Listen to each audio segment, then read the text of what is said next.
मैं कोलकाता केस में एक ट्रेनिंग डॉक्टर और आज मैं आपको अपने पूरी जीवन कथा बता रही हूँ। मैं अपने माता पिता की इकलौती लाडली बेटी हूँ जिसका सपना था कि बड़ी डॉक्टर बनकर अपने माता पिता का नाम रोशन करना और अपने सपनों को पूरा करना। आज आप मुझे कोलकाता में एक ट्रेनी डॉक्टर के रूप में जानते हैं। कुछ लोग मुझे मयूरी कहते हैं तो कुछ निर्भया या दामिनी। आज देश भर में मेरा नाम हर घर में लिया जा रहा है, लेकिन मेरा असली नाम डॉक्टर मौमिता है। आप सभी ने मुझ पर जो प्यार और मेरे परिवार को जो सहारा दिया है, उसे देखकर मुझे बहुत अच्छा महसूस हो रहा है और इसलिए मैं आप तक पहुंचने की कोशिश कर रही हूँ। मैं पश्चिम बंगाल में रहने वाली एक लड़की हूँ। मेरा जन्म 1993 में हुआ था। घर में एकलौती होने के कारण मैं अपने माता पिता की बहुत लाडली थी। बचपन से ही मैंने अपने माता पिता को मेहनत करते हुए देखा। मुझे याद है, एक बार जब मैं डॉक्टर बनने की इच्छा अपने पिता से जाहिर की, तो हम एक मध्यम वर्गीय परिवार से होने के बावजूद मेरे पिता को मेरी ये इच्छा सुनकर बहुत खुशी हुई। उन्होंने मुझसे कहा, तू बहुत पढ़ लिख कर बड़ी डॉक्टर बन, मैं हूं ना।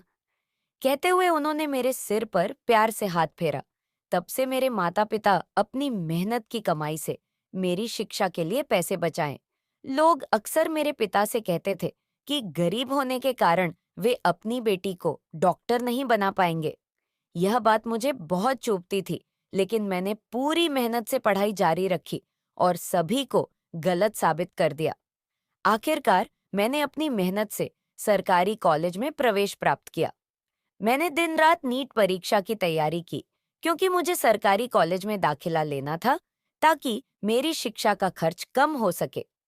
मैं बड़ी डॉक्टर बनकर अपने माता पिता को वह सारी सुविधाएं देना चाहती थी जो अमीर लोगों के घर में होती है।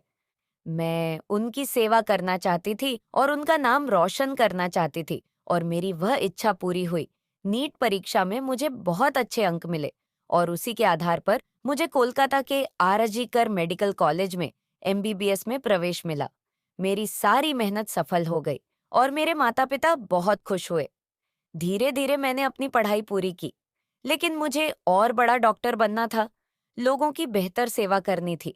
इसलिए मैं पीएचडी करने का निर्णय लिया और उसी कॉलेज में पीएचडी की पढ़ाई शुरू की। चेस्ट मेडिसिन के क्षेत्र में मैंने गहन अध्ययन किया और अपना पहला साल पूरा किया। मेरे माता पिता और मैं बहुत खुश थे, क्योंकि मेरी पीएचडी पूरी होने के बाद में एक प्रतिष्ठित डॉक्टर बनने जा रही थी। मैं लोगों की सेवा करने वाली थी और पिताजी ने मेरे शिक्षा के लिए जो कर्ज लिया था, उसे भी मैं अब चुकाने वाली थी। मैं अपने माता पिता को एक सुखद जीवन देना चाहती थी। हमने किन कठिन परिस्थितियों में जीवन व्यतीत किया था, इसे मैं कभी नहीं भूली। मुझे याद है कि मेरे माता पिता खुद भूखे रहते थे, लेकिन मेरे लिए कुछ बनाकर रखते थे ताकि मैं भूखी ना रहूं। मैंने भी उन्हें देखकर पैसे बचाने का तरीका सीखा। कई चीज मुझे पसंद थी, लेकिन मैंने उन्हें कभी नहीं मांगा। इसलिए मेरे माता पिता हमेशा कहते थे कि मैं बहुत समझदार हो गई हूँ और वह मुझे अपने बेटे की तरह मानते थे। अब पढ़ाई के साथ साथ मैंने आरजीकर अस्पताल में ट्रेनिंग डॉक्टर के रूप में नौकरी भी शुरू कर दी थी। 2024 का साल शुरू हो गया था। मुझे गणपति और दुर्गा पूजा बहुत पसंद थी। अब तो मैं डॉक्टर भी बन गई थी। इसलिए मैंने अपने माता पिता से कहा, इस साल हम गणपति और दुर्गा पूजा धूमधाम से मनाएंगे। अब हमारे पास पैसे भी हैं। आपकी बेटी एक प्रतिष्ठित डॉक्टर बनने वाली है। मेरी यह बातें सुनकर मेरे माता पिता बहुत खुश हुए। उन्होंने कहा, इस साल हम जरूर दुर्गा पूजा मनाएंगे। अब तो मेरे माता पिता मेरे शादी के बारे में भी सोचने लगे थे। तब मैं पिताजी से साफ साफ कहा, मेरी शादी की चिंता आप मत करो। शादी के लिए इतने सारे पैसे कहाँ से लाएंगे पिताजी, इसलिए इसे आप मुझ पर छोड़ दो। अब मैं बड़ी डॉक्टर बनने वाली हूँ, मेरी चिंता मत करो। हमारे अच्छे दिन आने वाले हैं और फिर जब मुझे सही जीवन साथी मिलेगा, तब मैं शादी करूंगी। मेरे माता पिता की आंखों में हमेशा खुशी के आंसू आ जाते थे। जब भी मैं ऐसा बोलती थी, उन्हें खुश देखकर मेरा मन भी आनंद से भर जाता था।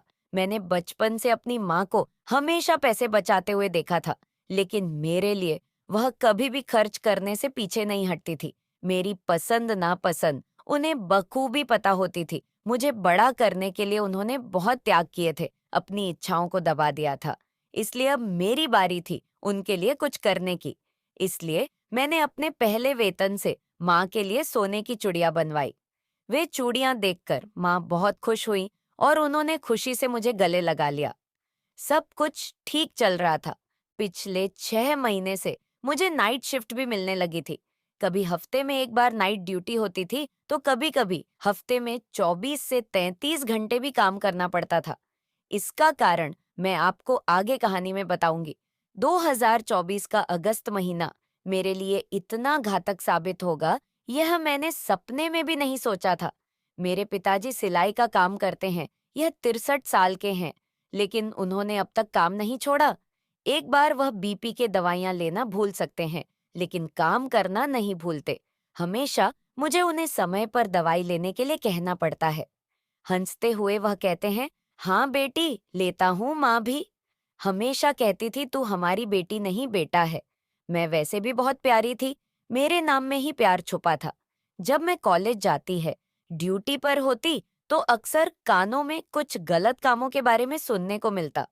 हमारे सीनियर डॉक्टर भी इस पर कभी-कभी फुसफुसाते थे, लेकिन मैंने खुद को इन सब चीजों से हमेशा दूर रखा। हाँ, लेकिन जब किसी छात्र के साथ अन्याय होता या किसी मरीज से अधिक पैसे वसूले जाते, तो मुझे यह बहुत बुरा लगता और मैं आवाज उठाती थी।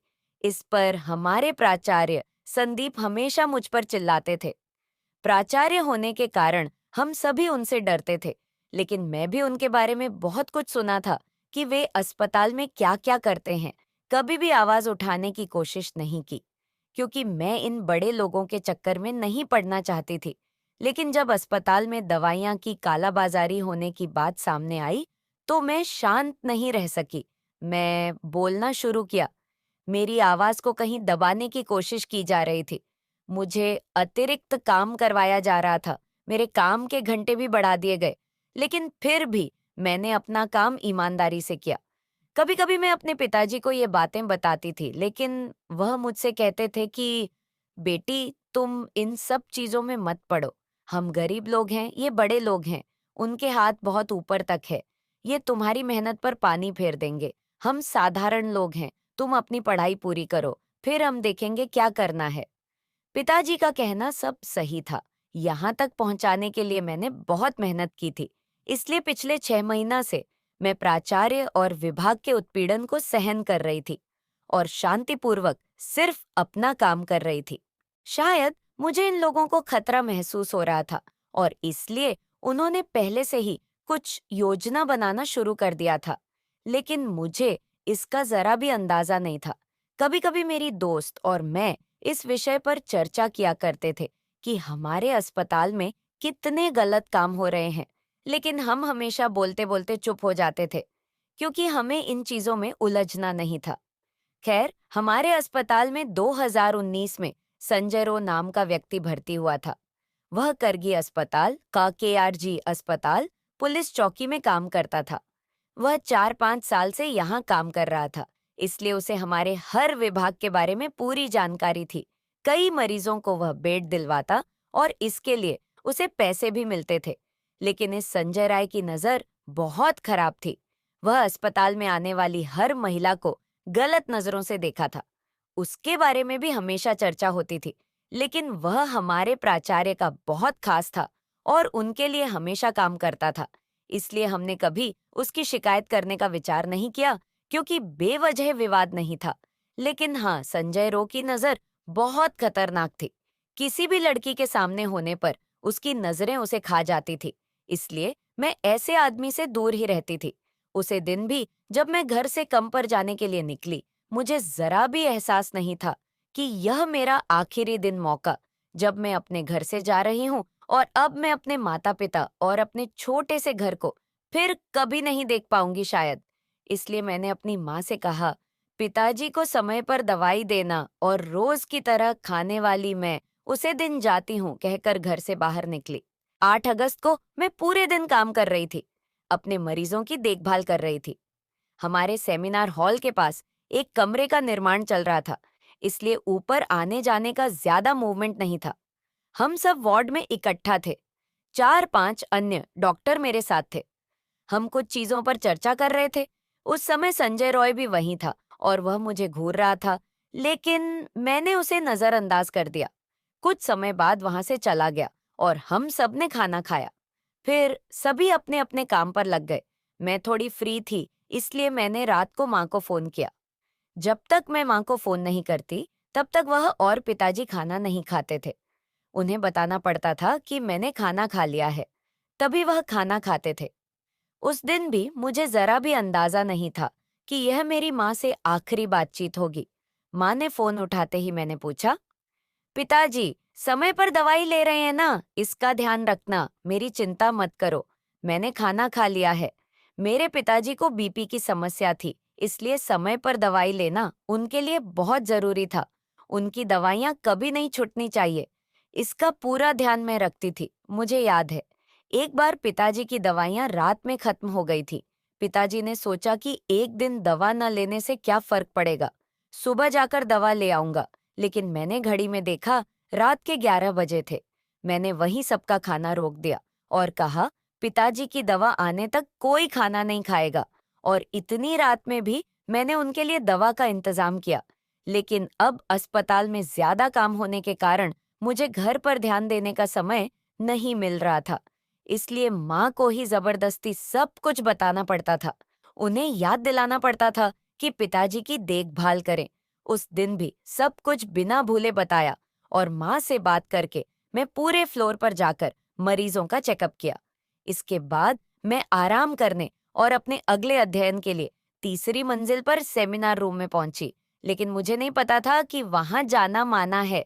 मुझे तो अब पता चला कि बगल में बिल्डिंग का काम चालू होने के कारण ऊपर किसी को जाने नहीं दिया जा रहा था। मैं तो वहां चली गई। रात के 2-3 बजे तक मैंने अपनी पढ़ाई की, तो मैंने सोचा अब थोड़ा सो लेना चाहिए। 36 घंटे की ड्यूटी के कारण बहुत थकान महसूस हो रही थी। मरीजों की सेवा में लगे रहने के कारण खुद पर ध्यान देने का समय नहीं मिल रहा था। दूसरों को जीवन दान देने वाली मैं अपने जीवन की देखभाल के लिए समय नहीं निकल पा रही थी। इसलिए किताबें और डायरी बंद करके सेमिनार हॉल में ही शांत होकर सो गई। इतनी गहरी नींद में थी कि सेमिनार हॉल में कौन आ रहा है, कौन जा रहा है, इसका भी मुझे कोई ध्यान नहीं था। फिर क्या, संजय रॉय शराब पीकर सेमिनार हॉल में आया। सेमिनार हॉल में कोई आया, इसका भी मुझे पता नहीं चला, क्योंकि मैं गहरी नींद में थी। उसके आते ही उसकी नजर मुझ पर पड़ी और उसके अंदर का राक्षस जाग गया। वह मेरे पास आया और उसने मेरे शरीर को छुआ। नींद में होने के कारण मुझे ज्यादा समझ में नहीं आया, लेकिन जब शरीर पर हाथ फेरने लगा, तब मैं जाग गई। सामने संजय रॉय जैसा दुष्ट व्यक्ति देखकर मैं बहुत डर गई। नींद में होने के कारण खुद का संभालने में मुझे समय लगा। मैंने खुद को बचाने की बहुत कोशिश की, लेकिन उसने बहुत ज्यादा शराब पी हुई थी। उसके मुंह की बदबू से मुझे ये समझ में आ गया था, वह मेरी कोई बात सुनने की हालत में नहीं था। मैंने उससे मिन्नत कर रही थी, मुझे छोड़ दो कह रही थी, लेकिन उसे मुझ पर जरा भी तरस नहीं आ रहा था। आखिरकार मैंने जोर जोर से चिल्लाना शुरू कर दिया। तब वह थोड़ा डर गया और जल्दबाजी में उसने मेरे मुंह पर हाथ रख दिया ताकि मेरी आवाज न निकाल सके। मैं उससे लड़ रही थी, मन ही मन प्रार्थना कर रही थी कि कोई मेरी आवाज सुन ले। लेकिन उस रात मेरी आवाज किसी ने नहीं सुनी, क्योंकि उस रात ऊपर वाले फ्लोर पर किसी को आने की इजाजत ही नहीं थी, जैसा कि अब पता चला है। इसका मतलब है कि मेरे खिलाफ सारा षड्यंत्र पहले से ही रचा गया था। मैं उसे दरिंदे को अपने से दूर धकेलना की कोशिश कर रही थी, लेकिन पता नहीं उसमें इतनी ताकत कहाँ से आई थी। जितना भी मैं कोशिश कर रही थी, वह मुझसे दूर नहीं हो रहा था। मैं खुद को उसे बचा नहीं पाई।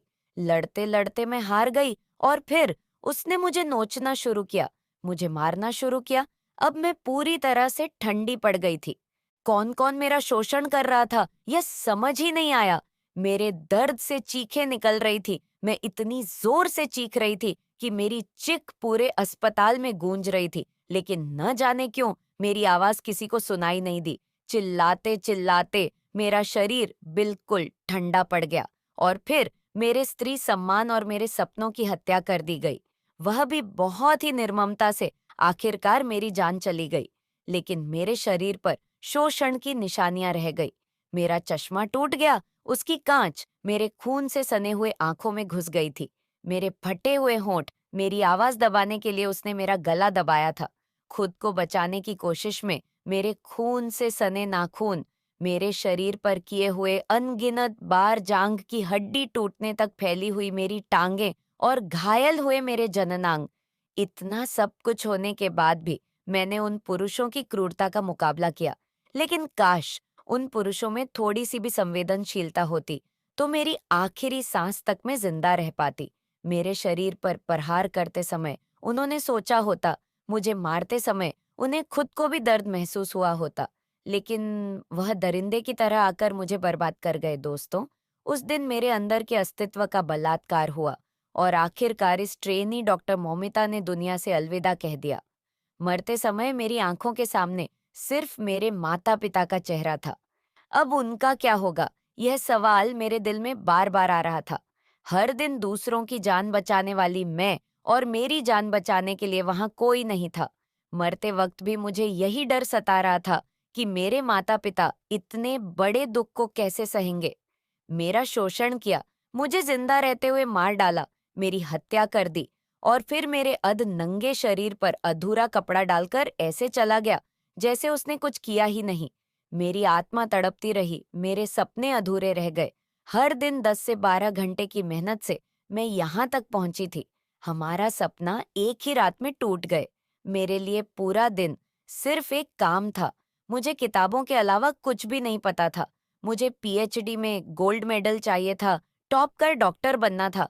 मैंने अपनी डायरी में भी यही लिखा था, क्योंकि मेरे माता पिता ने बड़ी मेहनत से मुझे पढ़ाया था। और एक रात में उनकी मेहनत और मेरी पढ़ाई सब कुछ जलकर राख हो गई थी। असल में अगले दिन से क्या हुआ, कैसे अपराधी पकड़े गए, यह सब आपको पता ही है। लेकिन फिर भी अगले दिन सुबह मेरे आत्महत्या की खबर मेरे घर पहुंची। आपकी बेटी ने अस्पताल में आत्महत्या कर ली, ऐसा बताया था माँ, तो सब कुछ खत्म हो गया कहकर रोने लगी। पिताजी तो कुछ सोचने की हालत में ही नहीं थे। पड़ोस में रहने वाले रिश्तेदारों ने उन्हें संभाला और हॉस्पिटल लेकर आए। दौड़ते हुए आने वाले मेरे माता पिता अपनी बेटी को आखिरी बार देखने के लिए तड़प रहे थे, लेकिन उन्होंने अंदर जाने नहीं दिया जा रहा था, क्योंकि अंदर मेरी हत्या के सबूत मिटाए जा रहे थे। मेरी माँ गिड़गिड़ा रही थी, बेटी को एक बार देखने दो, कहकर रो रही थी। पूरे 3 घंटे बाद मेरे माता पिता को मुझे देखने की इजाजत मिली। बेटी को घायल और नंगी हालत में देखकर मेरे माता पिता तुरंत समझ गए, यह आत्महत्या नहीं हो सकती। हमारी बेटी आत्महत्या करने के लिए डॉक्टर नहीं बनी थी। मेरी ऐसी हालत देखकर माँ और पिता तुरंत बोले, यह बलात्कार है। माता पिता थे, लेकिन रिश्तेदार, दोस्त, सहयोगी सब मेरे लिए जोर जोर से आवाज उठाते हैं और मेरा बलात्कार करके मेरी हत्या की गई है, इसलिए सभी गुस्से में थे। इतना बड़ा हंगामा देखकर पुलिस आखिरकार बहुत देर से वहां पहुंचती है और फिर पूछताछ शुरू होती है। तब तक काफी भीड़ इकट्ठा हो जाती है। इतनी बड़ी जनता के इस आक्रोश से संजय रॉय अपने हेडफोन के सहारे पकड़ा भी जाता है। बिना कुछ कहे आरोपी अपना गुनाह भी कबूल कर लेता है। फिर उसे गिरफ्तार कर लिया जाता है और मामला वहीं खत्म कर दिया जाता है। किसी का कहना है कि मेरे साथ सिर्फ बलात्कार हुआ है, तो कोई कह रहा था कि सामूहिक बलात्कार हुआ है। मेरे योनि में पाया गया 151 ग्राम वीर्य, जो केवल उस एक आरोपी का बताया जा रहा है, क्या मेरे साथ हुआ सामूहिक बलात्कार दबाया जा रहा है। अचानक मरम्मत के नाम पर घटनास्थल की दीवारें तोड़ी जाने लगी। उसका क्या, इमरजेंसी रूम में सीसीटीवी कैमरा नहीं था, लेकिन जो वीडियो मिला था उसमें अब तक कोई सच्चाई सामने क्यों नहीं आई। क्या बलात्कार और मुझे मारने की साजिश में शामिल बड़े चेहरों को बचाने के लिए सबूत मिटाए जा रहे हैं। जनता के बीच घुसकर क्या उनको के कुछ लोगों ने अस्पताल में आकर सारे सबूत नष्ट कर दिए और मेरे साथ अत्याचार करने वाले उन लोगों को छोड़कर फिर से उन्हें जीने का मौका देने का फैसला किया जा रहा है। पता नहीं अब मुझे न्याय मिलेगा या नहीं। मेरे साथ जो हुआ वह क्यों हुआ, क्या कभी पता चलेगा। क्या संजय राय को कभी फांसी होगी या नहीं। लेकिन अगर उन्हें ऐसे ही छोड़ दिया गया तो जल्दी ही आपके सामने एक और निर्भया आ जाएगी। यह मत भूलो कि वह कोई बहन हो सकती है, बेटी हो सकती है, बहू हो सकती है, पत्नी हो सकती है, लेकिन होगी तो वह एक औरत ही। 2012 में मेरे जैसी एक और लड़की के साथ अन्याय हुआ था। उसके आरोपियों को 7 साल बाद फांसी की सजा मिली थी। उसे बहुत देर से न्याय मिला। अगर हमारी जैसी दूसरी निर्भया नहीं चाहिए, तो मुझे न्याय दिलाओ। दोगे ना मुझे न्याय क्या? मेरे माता-पिता को उनकी बेटी से दोबारा मिलने का मौका मिलेगा। मैं एक डॉक्टर बनकर सभी की सेवा करने का फैसला किया था। सबको एक देवता के रूप में सेवा का निर्णय लिया था। लेकिन खुद को बचाने में मैं असफल रही। मैंने आखिरकार अपनी सांस रोक ली और लोगों की सेवा करके खुशी से जीने का मेरा सपना अधूरा ही रह गया। मेरी हत्या और बलात्कार की गुत्थी अब सुलझती नजर नहीं आ रही थी। मैं वही ट्रेनी डॉक्टर बोल रही हूँ, डॉक्टर मौमिता, जो कुछ दिन पहले तक आप में से ही एक थी। बिना किसी गलती के मैंने अपनी जिंदगी खो दी। काश उन लोगों में कुछ संवेदनशीलता होती, तो आज यह महिला डॉक्टर जिंदा होती। मेरे माता पिता अभी तक इस दुख से उभर नहीं पाए हैं, लेकिन फिर भी मजबूती से खड़े होकर मुझे न्याय दिलाने की कोशिश कर रही है। मेरे माता पिता की केवल एक ही बेटी थी, लेकिन आज मैं भले ईश्वर के पास आ गई हूँ, मगर अब आप भी सभी बेटे बेटियां मेरे माता पिता की संतान हो। एक बेटी चली गई, लेकिन हजारों बेटे बेटियां उन्हें मिल गए हैं। इसलिए कृपया मेरे माता-पिता की देखभाल करें। मेरे पिताजी बहुत स्वाभिमानी हैं। वह किसी से पैसा नहीं लेंगे या मदद भी नहीं मांगेंगे, यह मैं अच्छी तरह जानती हूँ, क्योंकि उन्हें सब कुछ मेहनत से ही पसंद है। आज उनकी बेटी उनके पास नहीं है, इसलिए आप ही मेरे माता-पिता के बच्चे बन जाएं। जब भी जरूरत पड़े उनका साथ दे। मेरे माता-पिता की मदद करें, मुझे न्याय दिलाए और मेरे माता-पिता को भी सुख से जीने का मौका दे। मुझे पता है कि जब तक मुझे न्याय नहीं मिलेगा, मेरे माता-पिता भी शांति से नहीं बैठेंगे, कि अंदर ही अंदर मरते रहेंगे। ईश्वर करे मेरे साथ जो हुआ वह किसी और घर की बेटी के साथ ना हो, किसी भी माता-पिता से उनकी बेटी दूर ना हो।